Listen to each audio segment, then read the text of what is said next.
Hello दोस्तों, नमस्कार। मैं सैम प्रजापति स्वागत करता हूं आपके अपने यूट्यूब चैनल पैरामेडिकल कोचिंग वाला पीसीडब्ल्यू पर। दोस्तों, आज इस वीडियो के अंदर अपन डिस्कस करने वाले हैं वैकेंसीज के बारे में। जो वैकेंसी आ रखी है सेंट्रल लेवल पे, जो वैकेंसी है उनके बारे में अपन डिस्कस करने वाले हैं इस वीडियो के अंदर। तो आप ध्यान से देखिए, यदि आपने डिप्लोमा कर लिया है या डिग्री कर ली है, किसी भी रिकॉग्निशन जो इंस्टीट्यूट है उससे यदि आपने कर रखा है, जिसके अंदर पैरामेडिकल की जो वैकेंसी है, हर एक फील्ड के अंदर पैरामेडिकल की जो वैकेंसी है वो आ रखी है।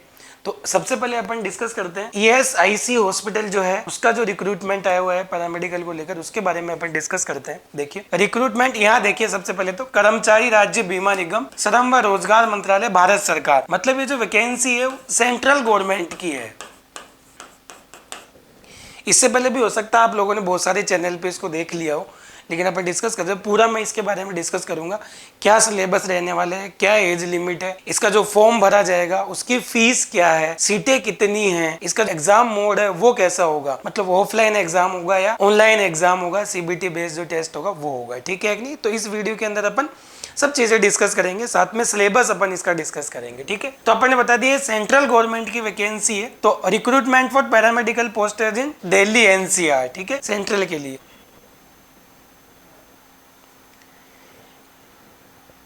यहाँ पर वैकेंसी के बारे में अपन डिस्कस करते हैं। देखिए यहाँ पर यदि सीरियल नंबर देखिए आप 1 नंबर पे देखिए ऑडियोमेट्रिक टेक्नीशियन है, उसकी पोस्ट है।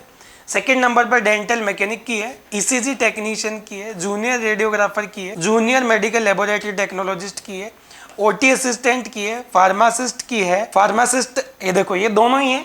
एलोपैथिक के लिए भी अलग से दे रखी है इन्होंने पोस्ट है, और आयुर्वेदा के लिए भी अलग से दे रखी है इन्होंने पोस्ट है। ठीक है कि नहीं?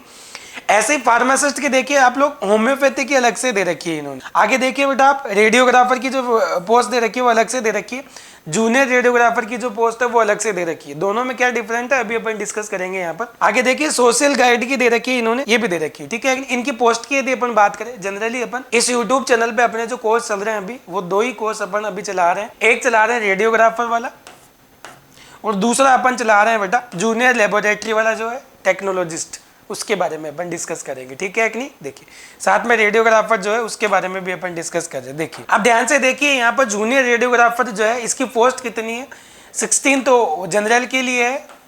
SC ST के लिए देखिए कितनी 5, ओबीसी के लिए देखिए आप 10 है, EWS के लिए 3 है। टोटल जो पोस्ट है वो 38 सीट है, मतलब पर्याप्त सीटें इसके अंदर है। यदि आप अच्छी तरीके से तैयारी करते हो कॉम्पिटिटिव एग्जाम की तो आप आराम से इस एग्जाम को निकाल सकते हो। 38 सीट बहुत होती है। इसके अलावा देखिए यहाँ पर जूनियर मेडिकल लेबोरेटरी टेक्नोलॉजिस्ट की यदि अपन बात करें तो 10 पोस्ट है जनरल की। SC की बात करें तो 3, ST की बात करें तो 3, ओबीसी की बात करें तो 6 और EWS की बात करें तो 2। यदि टोटल सीट की यदि अपन बात करें तो 24 सीट्स है। कितनी सीट है बेटा? 24 सीट्स है। ठीक, यहाँ यदि रेडियोग्राफर की अपन बात करें, यहाँ देखिए रेडियोग्राफर की जनरल के लिए 4 सीट है, SC के लिए 1 सीट है, ST की सीट है नहीं इसमें, ओबीसी की 1 सीट है, और टोटल सीट की यदि अपन बात करें तो 6 सीट है। ठीक है कि नहीं? ये अपने पास में हो गया ब्यौरा, हो गया सीट्स का, कितनी सीट के लिए ये वैकेंसी आई है। ठीक है, ईएसआईसी की जो हॉस्पिटल्स है उसके लिए यदि अपन बात कर रहे हैं। ठीक है, चलिए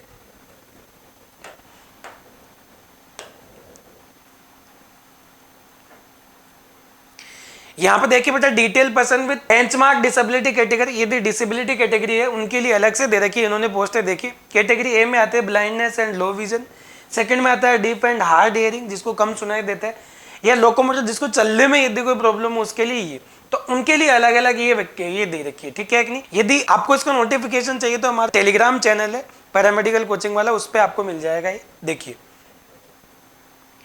एज लिमिट की और क्लोजिंग डेट की यदि अपन बात करें कि सर इसके जो फॉर्म है वो कब से कब तक भरे जाएंगे, उसके बारे में यदि अपन डिस्कस करें तो ऑनलाइन एप्लीकेशन की जो लास्ट डेट है वो है 30/10/2023, मतलब 30 अक्टूबर इसकी लास्ट डेट है।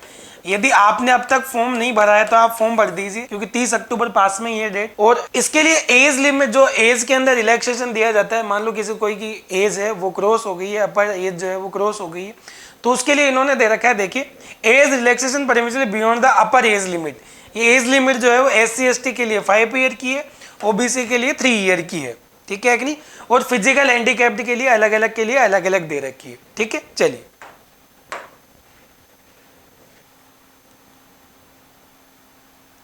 ये देखिए बेटा एज लिमिट सबके लिए अलग अलग दे रखी है यहाँ पर, ये आप देख लीजिए। अब बात करते हैं नेशनल सिटीजनशिप की कि ये जो फॉर्म है वो कौन कौन भर सकता है, ठीक है कि नहीं, उसके बारे में ज़्यादा डिटेल तो अपन बात करेंगे नहीं, सिंपल मैं बता देता हूँ। इंडिया से यदि कोई सिटीजन है वो इसका फॉर्म लगा सकता है, नेपाल, भूटान, इसके अलावा तिब्बत जो है उससे भी लगा सकता है, यदि वो कहां से 1962 से पहले यदि इंडिया की नेशनलिटी यदि उन्होंने ले रखी है तो ही वो लगा सकता है फॉर्म, नहीं तो नहीं लगा सकता वो, ठीक है। देखिए अब बात करें कि सर इसमें अप्लाई करें कैसे अपन, ये जो फॉर्म है ये फॉर्म अपन कैसे भरे, तो ध्यान से देखिए। यहाँ वापस मैं डेट बता रहा हूँ एक बार, यहाँ जो अपने पास में डेट है वो है 30 अक्टूबर इसकी लास्ट डेट है बेटा फॉर्म भरने की। तो आप यदि फॉर्म आपने नहीं भरा है, आपको पता नहीं था, आप हमसे जुड़े हुए थे और काफ़ी टेक्निकल इश्यूज़ की वजह से हम वीडियो नहीं ला पा रहे थे, लेकिन अब जो वीडियोस रहने वाले वो रेगुलर रहेंगे, तो आपको जो अपडेट है वो भी हम टाइम टू टाइम अपडेट डालते रहेंगे इस पर, ठीक है।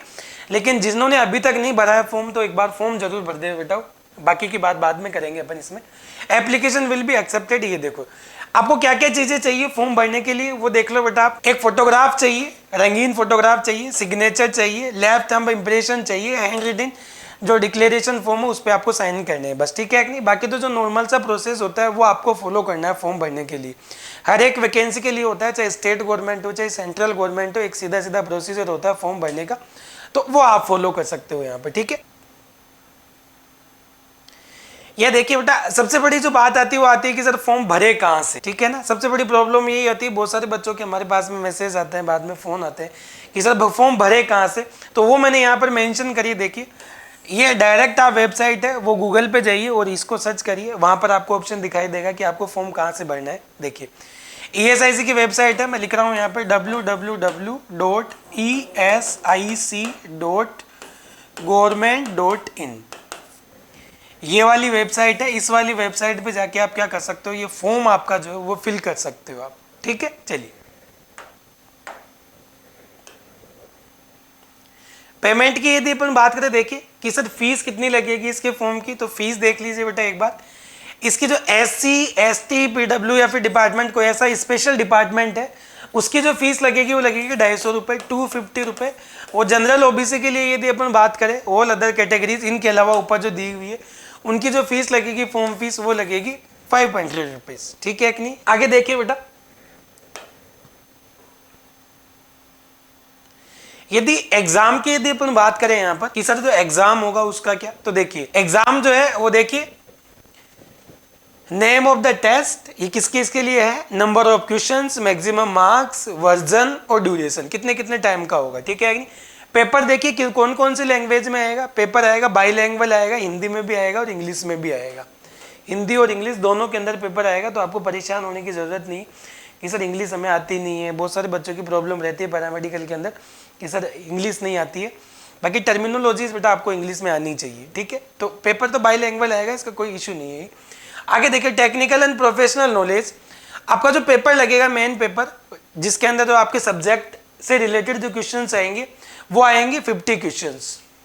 वो क्वेश्चंस कितने आएंगे बेटा 50 क्वेश्चन आएंगे और मैक्सिमम मार्क्स जो इनके आएंगे वो कितने 100। मतलब एक क्वेश्चन कितने नंबर का हो गया बेटा 2 नंबर का, एक जो क्वेश्चन हो गया अपने पास में कितने नंबर का, 2 नंबर का। तो अपना जो पेपर होगा केवल सब्जेक्ट का, केवल सब्जेक्ट की बात कर रहा हूँ बेटा मैं यहाँ पर। सब्जेक्ट की यदि अपन बात करें तो सब्जेक्ट का जो पेपर होगा वो 100 मार्क्स का होगा बेटा, मतलब क्वेश्चन 50 आएंगे। जनरल अवेयरनेस की यदि अपन बात करें तो 10 क्वेश्चन आएंगे, 10 नंबर के आएंगे, मतलब पर क्वेश्चन 1 नंबर का होगा, ठीक है। जनरल इंटेलिजेंस की यदि अपन बात करें तो 20 क्वेश्चन आएंगे, मतलब हर एक क्वेश्चन 1 नंबर का आएगा, मैक्सिमम मार्क्स 20 है। अर्थमेटिक एबिलिटी की बात करें यदि, अर्थमेटिक एबिलिटी का मतलब समझ के आगे जो मैथमेटिक्स आती है, ठीक है कि नहीं, हल्के जो 8 लेवल तक या 10th लेवल की मैथमेटिक्स पूछी जाती है सिंपल फॉर्मूले बेस पे, वो 20 क्वेश्चन है, मतलब प्रत्येक क्वेश्चन 1 नंबर का, ये 20 मार्क्स का आएगा, ठीक है कि टोटल की यदि अपन बात करें तो टोटल अपने पास में 100 क्वेश्चन आएंगे, ठीक है कि नहीं, ये आपने बता दिया आपको। 50 क्वेश्चन मतलब मैक्सिमम जो वेटेज है वो अपने सब्जेक्ट का है, ठीक है।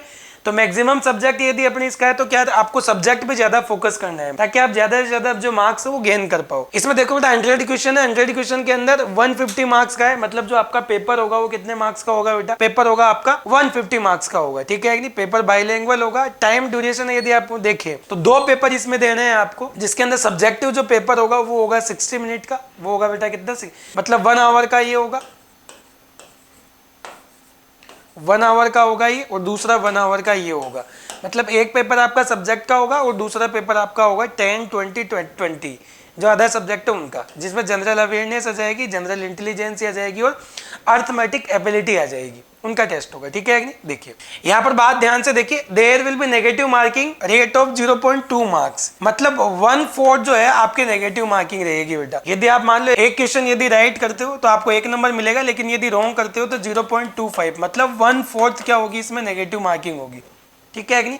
इसका मतलब आपको ये भी ध्यान रखना पड़ना है कि कौन सा क्वेश्चन अपने को अटेम्प्ट करना है, कौन सा क्वेश्चन अपने को अटेम्प्ट नहीं करना है। अगला देखिए बेटा, रॉन्ग आंसर का ये आएगा। आगे देखिए, is right to introduce additional stage examination which would be notified to suitable time and considered necessary. आगे देखिए, क्वालिफाइंग जो मार्क्स है, आपको जितने भी पेपर आपने दिए, 2 पेपर आपने दिए हैं, उनके अंदर क्वालिफिकेशन जो मार्क्स लाने हैं वो जरूरी है, वो नेसेसरी है। ठीक है कि नहीं? देखिए कितने जरूरी हो।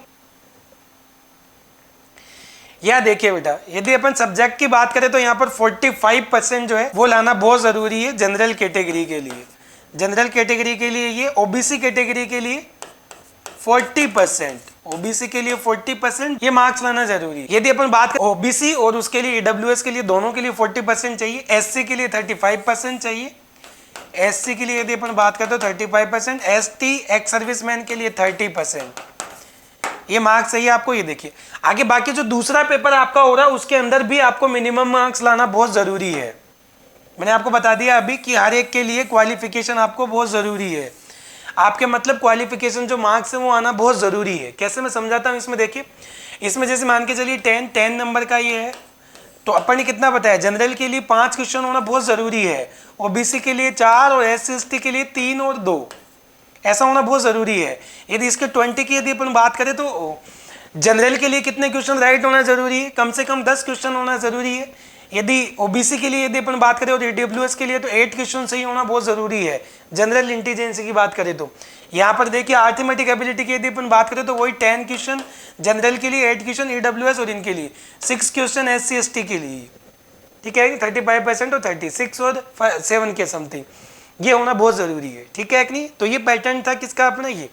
अब देखिए स्टार्टिंग में अपन ने बात करी थी, यहाँ पे अपन ने यहाँ पर बताया था कि देखिए वैकेंसी रेडियोग्राफर की यदि अपन बात करें, एक तो रेडियोग्राफर की पोस्ट अपने पास में थी 10 नंबर पे देखिए आप, और दूसरा देखिए आप 4th नंबर पे जूनियर रेडियोग्राफर की जो वैकेंसी है। ठीक है, उनमें देखिए फर्क क्या है। जूनियर रेडियोग्राफर में देखिए आपको एक्सपीरियंस की जरूरत नहीं है, no experience required, no experience required. इसके लिए आपको एक्सपीरियंस की रिक्वायरमेंट नहीं है बेटा। यदि आप फ्रेशर हो, अभी अभी आपने डिप्लोमा किया है अपना, तो वो वाले लोग ये वाली लगा सकते हैं जूनियर रेडियोग्राफर। लेकिन यदि आपको रेडियोग्राफर की लगानी है, इसमें पे स्केल का फर्क है बेटा। यदि जूनियर रेडियोग्राफर के लिए आपको लगाना है तो आपको कम से कम रिकॉग्निशन जो हॉस्पिटल है, रिकॉग्निशन जो हॉस्पिटल है उससे 1 ईयर का एक्सपीरियंस होना बहुत जरूरी है। 1 साल का एक्सपीरियंस होना जरूरी है, और साथ में 12th का आपको पता है लेवल 12th है, डिप्लोमा सर्टिफिकेट होना चाहिए, कोई भी रिकॉग्निशन इंस्टीट्यूट होता है उससे। ठीक है कि नहीं? तो ये सारी चीज़ें आपके पास में होनी चाहिए। ये वाली आप लगा सकते हो बिना एक्सपीरियंस के।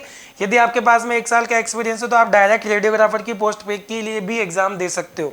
उसके लिए ज़रूरी है कि रिकॉग्निशन जो भी हॉस्पिटल है, रिकॉग्निशन हॉस्पिटल है, उससे 1 ईयर का एक्सपीरियंस सर्टिफिकेट आपके पास में हो तो आप लगा सकते हो। ठीक है कि नहीं?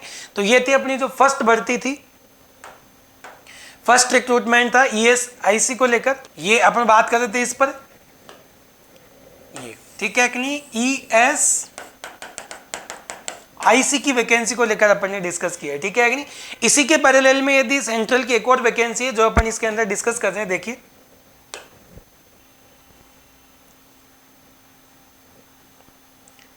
सफदरगंज हॉस्पिटल है, उसकी अपन बात कर रहे हैं, जिसके अंदर वैकेंसी आ रखी है अभी। यदि आप एग्जाम, यदि किसी सेंट्रल वैकेंसी की आप तैयारी कर रहे हो तो दूसरी जो पैरेलल वैकेंसी चल रही है वो अपने पास में सफदरगंज, इसका रिक्रूटमेंट नोटिफिकेशन आपके सामने खोल रखा है, मैंने देखिए यहाँ पर सफदरगंज हॉस्पिटल। इसके अंदर कौन कौन सी हॉस्पिटल्स है वो इंक्लूड है, देखिए बेटा नोटिफिकेशन नंबर आप देख सकते हो बेटा, ये रहा। Central government hospital under the ministry of health and family welfare, namely देखिए सफदरगंज हॉस्पिटल एक तो खुद हो गया, SJH के नाम से जान रहे हैं इसको अपन। लेडी हार्डिंग देखिए, लेडी हार्डिंग मेडिकल कॉलेज हो गया LHMC। Doctor Ram Manohar Lohia hospital हो गया RML। कलावती शरण चिल्ड्रंस हॉस्पिटल हो गया KSCH। And rural health training and central RHTC, ठीक है कि नहीं।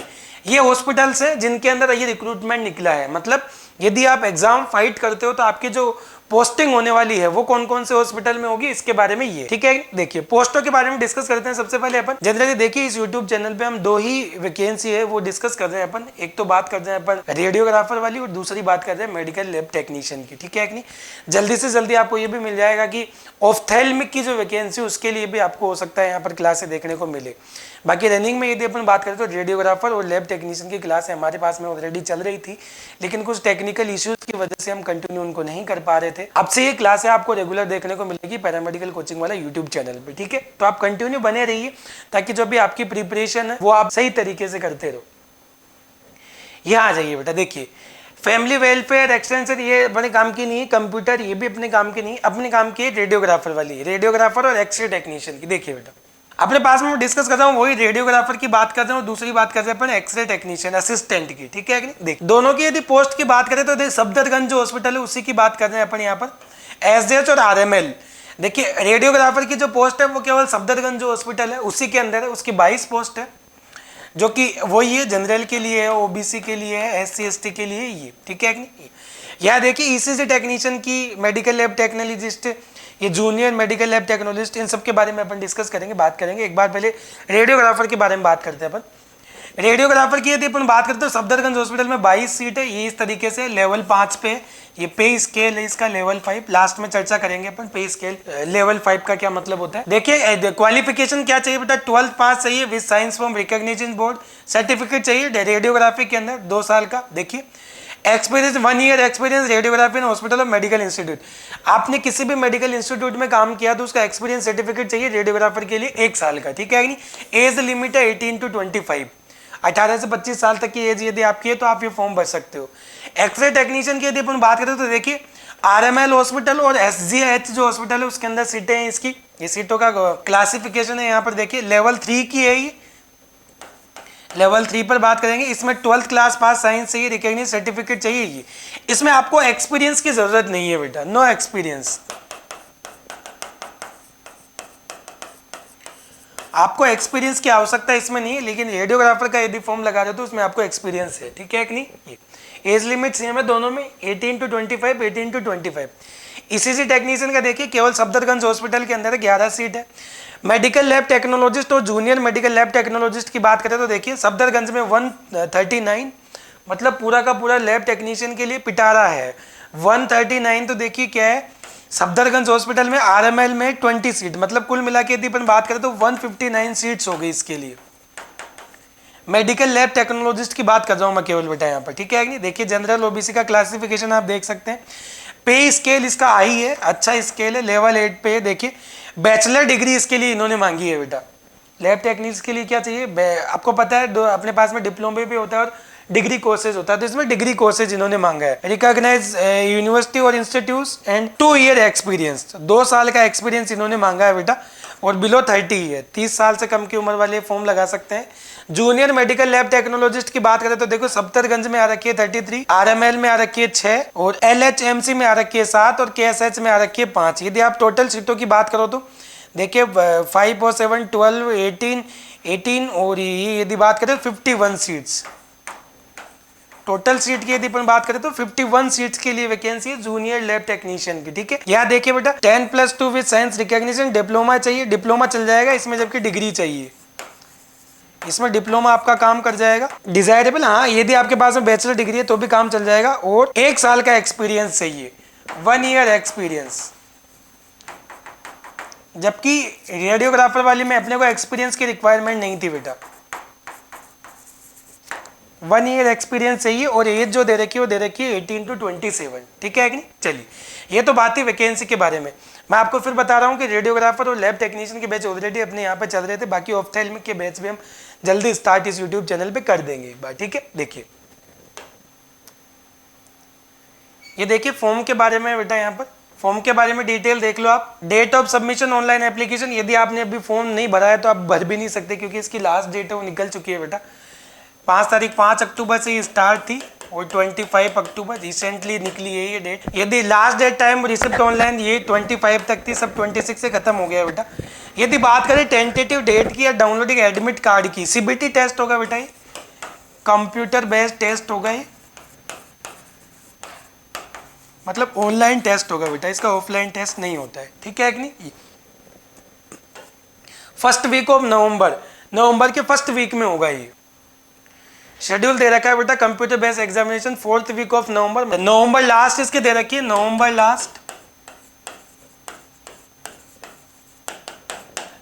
लास्ट क्या होगा बेटा, इसका शेड्यूल दे रखा है। सीबीटी टेस्ट होगा, कंप्यूटर बेस्ड टेस्ट है। यदि रिजल्ट की बात करें, रैंक लिस्ट की यदि अपन बात करें तो फर्स्ट वीक ऑफ दिसंबर, और यदि बात करें टेंडर डॉक्यूमेंट्स वेरिफिकेशन वगैरह तो सेकंड वीक ऑफ दिसंबर। इसका मतलब आपकी जो वैकेंसी है ये दिसंबर माह के अंदर कंप्लीट हो जाएगी। यदि आपने फॉर्म भरा है, आपने तैयारी अच्छी कर रखी है, तो आप जरूर टेस्ट दो बेटा, ये दिसंबर के अंदर आपको कंप्लीट वैकेंसी मिल जाएगी 31 दिसंबर से पहले। नहीं तो आप देखिए स्टेट लेवल की जो वैकेंसी होती है बेटा बहुत लॉन्ग टाइम तक चलती है, साल भर 1.5 साल लग जाती है। ऐसी वैकेंसी है जिन्होंने पूरा टाइम टेबल पहले सेट करके दिया है, इसका मतलब ये वैकेंसी है वो टाइम पे कंप्लीट होगी बेटा। इस वजह से आप तैयारी अच्छे से करें ताकि आपका सिलेक्शन हो जाए, आपको अच्छी जॉब मिले बेटा। इन पे देखिए पे लेवल की यदि अपन बात करें तो लेवल फर्स्ट पे जो आपकी सैलरी बता रखी है, इसमें बता रखी है बेटा 18,000 से 56, यहाँ पर पे स्केल में बता रखी है बेटा। ये वाली जो नोटिफिकेशन है आपको, ये आपको हमारा जो टेलीग्राम चैनल है पैरामेडिकल कोचिंग वाला, उस पर जरूर मिल जाएगा आपको, ठीक है कि नहीं। देखिए पे स्केल मैंने आप सब बता रखा है यहाँ पे, देखिए सबका पे स्केल बता रखा है यहाँ पे, ठीक है। चलिए नेशनल की यदि अपन बात करते हैं, केवल इंडियन जो सिटीजन है वही केवल ये फॉर्म भर सकते हैं, अन्यथा नहीं भर सकते। एज लिमिट की यदि अपन बात करें तो देखिए एज लिमिट अपन ने बता दी है, थोड़ा सा रिलैक्सेशन इन्होंने दिया है एज लिमिट में। देखिए एज लिमिट में यदि रिलैक्सेशन की बात करें तो SC/ST में 5 ईयर का, OBC में 3 ईयर का, और एक्स सर्विसमैन यदि कोई है तो उसमें 3 साल का इन्होंने एज रिलैक्सेशन दिया है। अप्लाई आपको कैसे करना है वही सिंपल, देखो वेबसाइट में बता देता हूं आपको। ये वाली जो वेबसाइट है, ये वाली जो वेबसाइट है, इस वाली वेबसाइट पे आपको विजिट करना है और इसके साथ में जो भी स्टेप है वो आप फॉलो कर सकते हो। देखिए यहाँ पर स्टेप, ये फर्स्ट स्टेप हो गया रजिस्ट्रेशन का, उसके बाद में आपके पास में मैसेज आएगा, उसके बाद में आप OTP डालोगे तो आपके पास में ये सब चीजें आ जाएगी, ठीक है कि नहीं। Enter education detail, upload photo, signature, mail वगैरह JPG में डालना है। मॉडलिटी ऑफ पेमेंट, लास्ट में आपको पेमेंट करना है, तो आपका फॉर्म सबमिट करना है, ठीक है। फिर भी यदि कोई एक्स्ट्रा इन्फॉर्मेशन आपको चाहिए तो इन्होंने डिटेल डाली है। देखिए जो अच्छी भर्तियां होती है उनकी यही खास बात होती है कि वो सब चीजें पहले से मेंशन करके देते हैं। आपको हेल्पलाइन नंबर इन्होंने दिया है, यदि आपको फॉर्म फिल करने में या कोई प्रॉब्लम आ रही थी तो, ठीक है कि नहीं। हेल्पलाइन नंबर, ईमेल आईडी की यदि अपन बात करें, यदि आपने फॉर्म भर दिया लेकिन आपके पास में कोई नोटिफिकेशन वगैरह नहीं आया तो हेल्पलाइन नंबर उन्होंने ईमेल आईडी दी है, यहाँ पर आप डाल सकते हो ये वाली चीज़, ठीक है कि नहीं। तो अपन ने बात करी बेटा 2 वैकेंसी को लेकर अपन ने डिस्कस किया है यहाँ पर इस वीडियो के अंदर। लास्ट में समअप कर देता हूँ बेटा मैं एक बार आपको, देखिए अब मैंने 2 वैकेंसी के बारे में डिस्कस किया है यहाँ पर। एक बात करिए बेटा अपन ने ESIC के बारे में डिस्कस किया और दूसरी किया है सफदरगंज के बारे में, ठीक है कि नहीं, सफदरजंग के बारे में, ठीक है कि नहीं। यदि इनके जो फॉर्म वगैरह यदि आपने नहीं भरा तो इसकी तो लास्ट डेट निकल गई है, इसकी जो लास्ट डेट है वो 13 अक्टूबर है। तो यदि आपने फॉर्म नहीं भरा तो आप फॉर्म भर सकते हो, दोनों ही है इसके अंदर। जूनियर रेडियोग्राफर की भी और रेडियोग्राफर की भी है, जिसके लिए एक्सपीरियंस की जरूरत नहीं हो जूनियर रेडियोग्राफर के अकॉर्डिंग फॉर्म लगा सकते हैं, ठीक है। अब बात करें अपन प्रिपरेशन की कि सर इनकी प्रिपरेशन कहाँ करें, तो बहुत जल्दी हम ऑफलाइन बैच इनकी स्टार्ट करने वाले हैं। तो हमारा आप ऑफलाइन बैच जो है वो आप ज्वाइन कर सकते हो, बहुत जल्दी आपको अनाउंसमेंट मिल जाएगा इस यूट्यूब चैनल पे, आप कंटिन्यू बने रहिए। बाकी आप दूर दराज रहते हो, आपको लग रहा है कि सर हम तो ऑफलाइन बैच ज्वाइन नहीं कर सकते हैं, तो आप फ्री हमारा यूट्यूब जो चैनल है वहाँ पर क्लासें हम जल्दी लगाने वाले हैं, क्योंकि हम पहले भी जो और वैकेंसी चलती थी उनकी भी हमने क्लासें लगाई है, लेकिन बीच में कोई टेक्निकल इश्यूज की वजह से हम उनको रेगुलर नहीं कर पाए। अब से जो क्लासें रहेगी आपकी वो रेगुलर रहेगी इस यूट्यूब चैनल पे, तो आप कंटिन्यू बने रहिए। MCQ अपन ज़्यादा से ज़्यादा सोल्व करेंगे, ज़्यादा से ज़्यादा जो अपने कंटेंट है वो अपन डिस्कस करेंगे, ताकि कोई भी क्वेश्चन अपने से छूटे नहीं, कोई भी क्वेश्चन अपने से गलत नहीं हो, ठीक है। हम कोशिश करेंगे पूरी यहाँ तक कि जितने भी प्रीवियस ईयर के एग्जाम के जो क्वेश्चन है वो अपन यहाँ पे डिस्कस करें, ठीक है। तो प्रिपरेशन आप कर सकते हो, या तो आप हमारा ऑफलाइन जो बैच है वो आप स्टार्ट कर सकते हो, जो कि इवनिंग में रहेगा। मॉर्निंग में इसका कोई बैच नहीं रहेगा बेटा, इवनिंग में 5 to 8, ठीक है कि नहीं। और क्लासेज यदि यूट्यूब पे यदि अपन बात करें तो यूट्यूब पे भी आपको जल्दी शेड्यूल मिल जाएगा इस चीज़ का कि आपकी जो क्लासेज रहेगी वो किस तरीके से रहेगी, ठीक है। तो आप यहाँ से अपनी जो तैयारी है वो बेटर बना सकते हो, अपने सिलेक्शन से एक कदम आगे बढ़ सकते हो आप, ठीक है कि नहीं। तो आप कंटिन्यूस यूट्यूब चैनल पे बने रहिए और ये जो वैकेंसी के बारे में मैंने बताया इस वीडियो को आप ज़्यादा से ज़्यादा शेयर करिए, ताकि जो भी बच्चे पास आउट है या फिर जो भी स्टेट लेवल की जो वैकेंसियाँ निकल रखी थी उनके अंदर उनका नंबर नहीं आया है परसेंटेज कम होने की वजह से, तो वो इन कम्पिटिटिव एग्जाम की जो है वो तैयारी कर सकते हैं इस यूट्यूब चैनल से। हम पूरी तरीके से कोशिश करेंगे कि आपको अच्छे से अच्छा कंटेंट यहाँ पर मिले, अच्छे से अच्छे क्वेश्चंस अपन यहाँ पे डिस्कस करें। इसके अलावा आपकी कोई एडवाइस हो तो वो आप हमें कमेंट सेक्शन में जाके इस यूट्यूब चैनल पर आप दे सकते हो, हम पूरा गौर करेंगे उन पर और अपन डिस्कस करेंगे यहाँ पे, ठीक है। नेक्स्ट वीडियो के अंदर मिलेंगे, तब तक के लिए बाय एंड थैंक यू।